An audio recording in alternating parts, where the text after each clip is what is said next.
Hello বন্ধুরা, আমি আবার অনেক দিন পর একটা ভিডিও নিয়ে এলাম।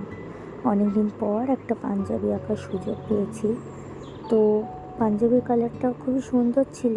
তো আমি ভেবেছিলাম ডিপ ব্লু কালার দিয়ে করব, কিন্তু ডিপ ব্লু কালারটা খুলে দেখি একদমই শুকিয়ে গেছে। তাই মনটা খুবই খারাপ হয়ে গেছিলো। তারপরে কি করব তখন ভেবে ভেবে এই হালকা বেগুনি কালারটা দিয়েই আমি পাঞ্জাবিটা রং করলাম।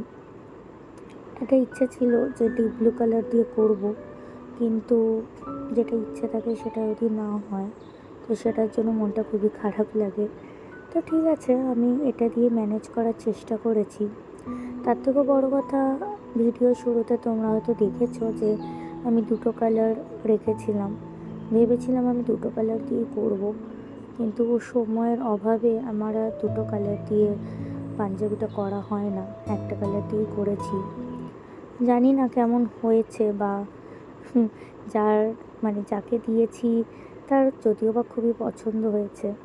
এটা অ্যাকচুয়ালি আমার এক স্টুডেন্টের পাঞ্জাবি। তার মায়ের খুব ইচ্ছা ছিল যে আমার হাতে দিয়ে একটা পাঞ্জাবি ওর বানাবে, তো সেই কারণেই পাঞ্জাবিটা করা। তো দেখো বন্ধুরা, কেমন হয়েছে আমায় জানাও। আমি ওই একটা কালার দিয়েই পুরো পাঞ্জাবিটা করেছি। তোমরা বলো কেমন দেখতে লাগছে, আর কমেন্টে অবশ্যই জানিও। আর ভালো লাগলে তো অবশ্যই লাইক করো যদি ভালো লেগে থাকে, আর সাবস্ক্রাইব করো। টাটা।